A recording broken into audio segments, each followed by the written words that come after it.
e benvenuti a questa edizione del nostro telegiornale. Vediamo subito i titoli. Le origini siciliane del Papa, il nonno paterno del nuovo pontefice, era emigrato all'inizio del secolo da Milazzo in provincia di Messina. Prima lo spintone e poi i raid punitivi individuati grazie ai social, gli autori dell'aggressione in una discoteca di Catania. Pugno in faccia a un medico del pronto soccorso del civico di Palermo. Arrestato un giovane che si trovava in ospedale perché il fratello aveva investito con lo scooter un anziano. Incidente mortale la scorsa notte sulla statale per Mister Bianco. Un motociclista perde il controllo della moto e sbatte contro il guardrail. Senza casa dopo il crollo del muro, un evacuato di Agrigento. Avevo avvertito che c'era il rischio di un cedimento nel cantiere. Tajani alla convention di Forza Italia a Noto, Schifani sarà di nuovo candidato alla regione. Calcio, Palermo in campo nel turno preliminare play-off contro la Juve Stabia. Ai palermitani serve la vittoria per passare il turno. Per il Messina, gara di ritorno dello spareggio salvezza con il Foggia. Al Catania brucia l'eliminazione con il Pescara, ma già si guarda al futuro. Per il basket inizia stasera la corsa a scudetto della Sciarche Trapani con la sfida casalinga contro Reggio Emilia.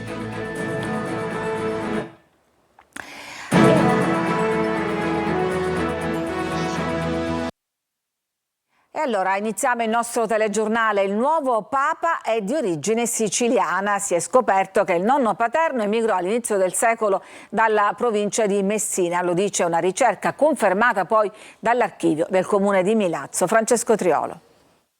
Papa Leone XIV sarebbe siciliano, esattamente di Milazzo, è quanto avrebbero scoperto studiosi di genealogia americani e francesi. Gli atti ufficiali conservati al comune di Milazzo confermerebbero la ricostruzione che i genealogisti della Genealogy Discord Server e del Centre de Genealogie hanno pubblicato nei giorni scorsi riguardo una possibile origine italiana di Papa Prevost. Se dovessero essere confermati gli studi che sono stati effettuati, effettivamente la persona individuata come il nonno dell'attuale pontefice è nato a Milazzo, settimo di 8 figli di una famiglia abbastanza numerosa che tra le altre cose aveva la propria dimora all'interno di una via che si chiamava via Ottaviano, oggi via Umberto I, dove c'era la chiesa di Sant'Agostino. Il nonno paterno, Salvatore Giovanni Rigitano, nato a Milazzo il 24 giugno 1876 nella casa di via Ottaviano. Secondo quanto ricostruito dai dati di Ellis Island,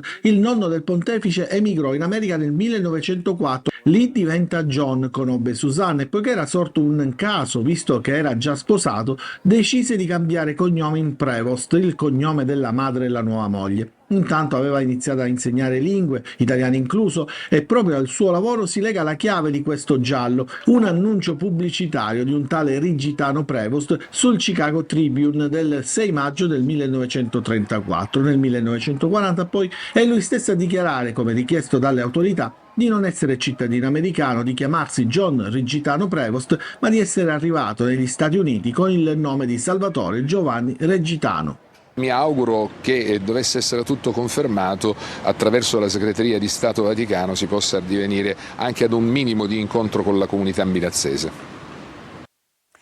E siamo adesso alla cronaca, prima la lite per uno spintone e poi i raid punitivi individuati, grazie anche questa volta ai social, gli autori di un'aggressione in una discoteca di Catania. Orazio Longo.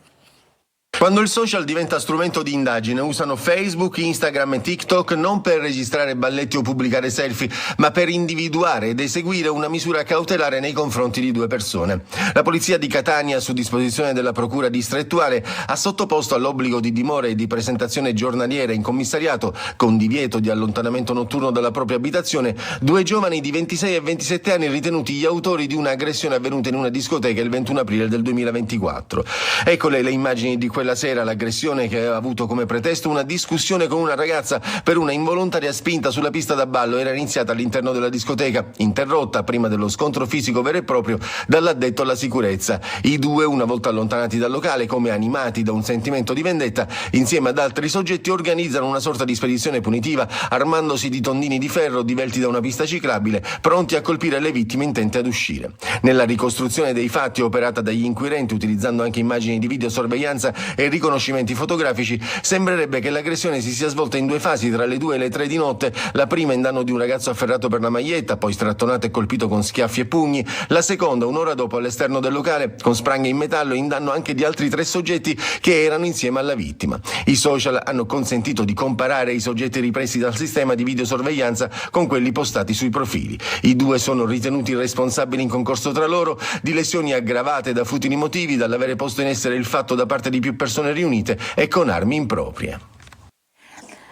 Altra spedizione punitiva a Paternò, in provincia di Catania, nei confronti di un trentenne nordafricano che avrebbe seguito alcune ragazze minorenni, ne avrebbe aggredito alcune molestandole. Le vittime si sono messe in salvo entrando in un negozio, ma per l'uomo è scattata la punizione da parte di una decina di cittadini che lo hanno rintracciato, accerchiato e colpito con schiaffi e pugni. La spedizione è stata interrotta dall'arrivo dei carabinieri. Un militare è rimasto ferito.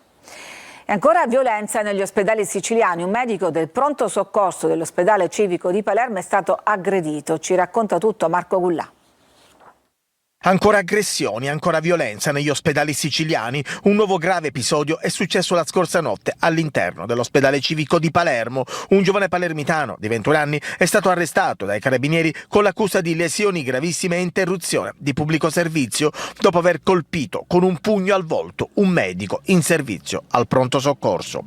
Il ragazzo è fratello di un minorenne che la scorsa sera ha investito con uno scooter in via Borriposo un pedone che si trova in gravissime condizioni, ricoverato in neurochirurgia. Il minorenne era stato trasportato prima all'ospedale Bucchieri La Ferla e poi al civico. Insieme al ragazzo sono arrivati i parenti che nel corso della notte si sono alternati dentro l'area critica. Erano prima entrati il padre e poi la madre senza alcun problema, poi il fratello di 21 anni. Il medico di guardia, erano le 4 di notte, ha chiesto 2 volte al ragazzo di abbassare il tono della voce. Il giovane disturbava il lavoro dei medici e anche il riposo dei pazienti. Per tutta risposta l'indagato ha colpito il medico. Per il dottore è stato necessario il ricovero in ospedale. Ancora una volta il tema della sicurezza nei pronto soccorso, nonostante le misure adottate, si ripropone puntualmente. Il personale sanitario è frequentemente costretto a operare in un clima di stress, aggressività e violenza che è ingiustificabile e che stigmatizziamo con decisione. La nota dell'azienda sanitaria del civico di Palermo. Incidente mortale la scorsa notte sulla statale per Mister Bianco. Sentiamo Giusy Lazzara. La moto continua la sua corsa da sola per 100 metri. Il motociclista ha perso il controllo e cadendo sbatte contro il guardrail di ferro. Non c'è stato scampo per un uomo di 35 anni di Camporotondo che ha perso la vita sulla statale 121, vicino allo svincolo per Mister Bianco in direzione Paternò nel Catanese. In piena notte sono intervenuti il 118 e i carabinieri di Mister Bianco, che hanno fatto i primi rilievi per stabilire la dinamica dell'incidente. Il magistrato ha anche disposto l'autopsia sul corpo della vittima. Sul tratto di strada dove è avvenuto l'impatto è installato l'autovelox. Andiamo adesso ad Agrigento, dove ieri è crollato il muro di un cantiere del polo universitario. Abbiamo raccolto lo sfogo di uno degli sfollati. Davide Sardo. Io giorni fa avevo segnalato agli operai dell'azienda o dell'impresa che stava facendo questi lavori che questo muro poteva cadere da un momento all'altro. Già gliel'avevo detto. Io un giorno sono sceso giù, c'erano gli operai che stavano scavando, stavano realizzando sta buca per mettere le vasche. E glielo dissi, attenzione, guardate che questo muro vi crolla addosso. Un avvertimento inascoltato, poi il crollo e oggi Giovanni Palazzotto, costretto a lasciare la sua casa, cerca un tetto sotto cui dormire. Si trovava fuori sede al momento del cedimento del muro in vicolo Ospedale Cavaliere di Malta, ma la sua casa è stata dichiarata inagibile. Il mio stato d'animo è pessimo, cioè di una persona che si ritrova senza casa da un momento all'altro, un alloggio dove vivere e attualmente sono fuori casa, cioè mi ritrovo a essere ospitato o da un amico o dalla mia compagna o di qualcuno che, dico, provvisoriamente mi accetta a casa sua.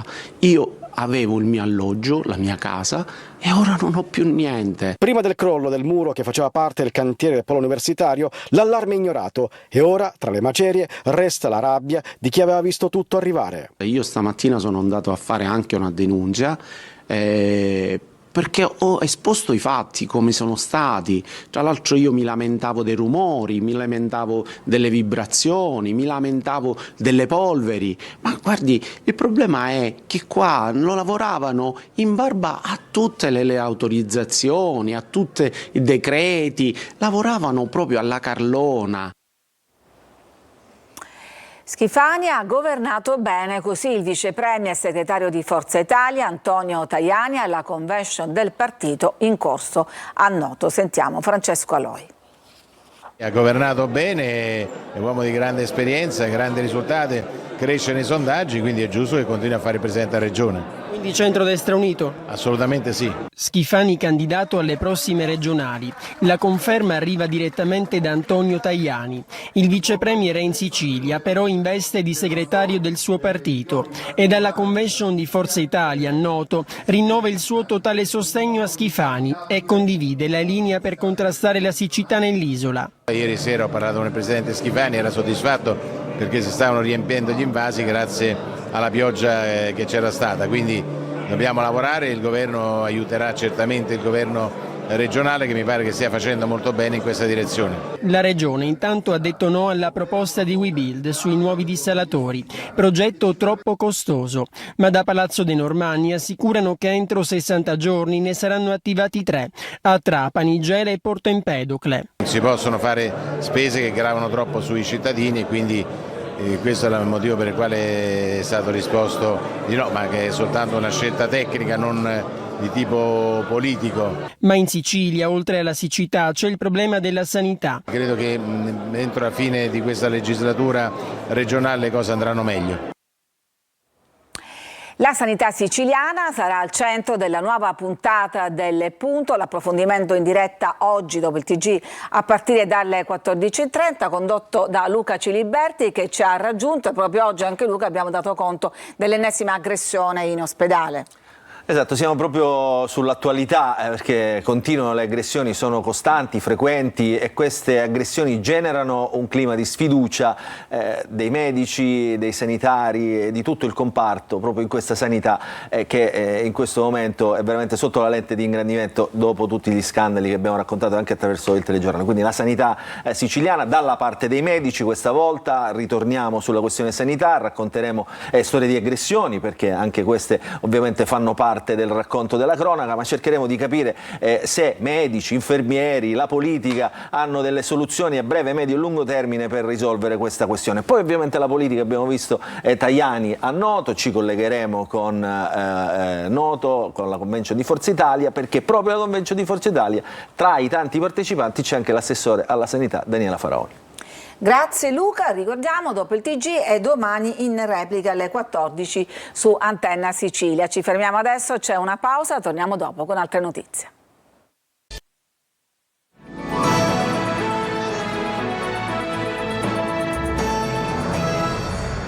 Educare le nuove generazioni all'uso corretto degli antibiotici per contrastare l'antibiotico resistenza. Sentiamo Veronica Barbarino. L'impossibilità di curare pazienti affetti da un'infezione per antibiotico resistenza nel 2050 porterà a 10 milioni di morti l'anno. Lo stima l'Organizzazione Mondiale della Sanità, che per scongiurare i dati mette in atto un piano nazionale della prevenzione. La Spedi Ragusa, in collaborazione con il comune di Modica, quindi, decide di rivolgersi agli studenti delle scuole superiori con il progetto Mia Igeia, una salute. I giovani informano i giovani. È importante investire sulle nuove generazioni perché loro possono tradurre meglio dei pensieri e dei concetti che magari noi viviamo e non riusciamo a farlo. Su questa sfida sanitaria del nostro tempo gli studenti modicani hanno realizzato brevi video informativi per creare tam tam tra coetanei e la comunità, sottolineando che il problema riguarda tutto l'ambiente e non solo l'uomo. Non buttare antibiotici scaduti nella spazzatura perché essendo un problema che riguarda l'ambiente, riflettendo questo poi anche nel mondo animale, nel territorio e poi che va a finire nella filiera alimentare. Quindi non è un problema che riguarda solo i medici che utilizzano gli antibiotici per curare una malattia in un uomo, ma riguarda il mondo. Donne, leadership e diritti a Sostampa Catania questa mattina ha posto al centro di un incontro una provocazione. Donne in campo senza bisogno di pari opportunità. Eva Spampinato.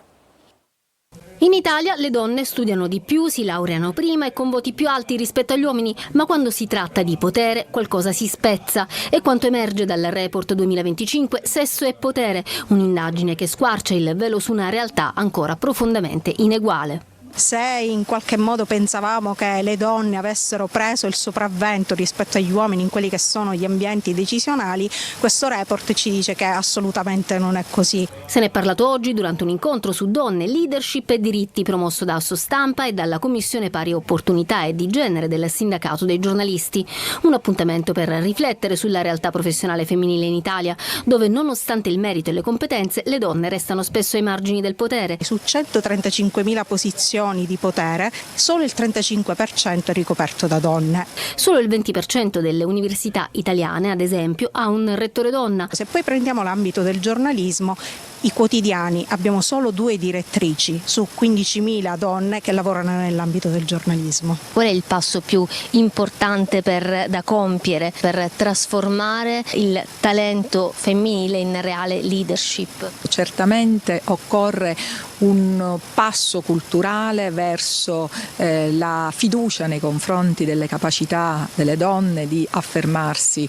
La Costituzione italiana, le leggi hanno fatto molto per cambiare un po' il corso della storia. Ovviamente manca l'ultimo passo perché questa condizione della donna sia davvero consolidata. C'è ancora una pausa e poi torniamo con la pagina sportiva.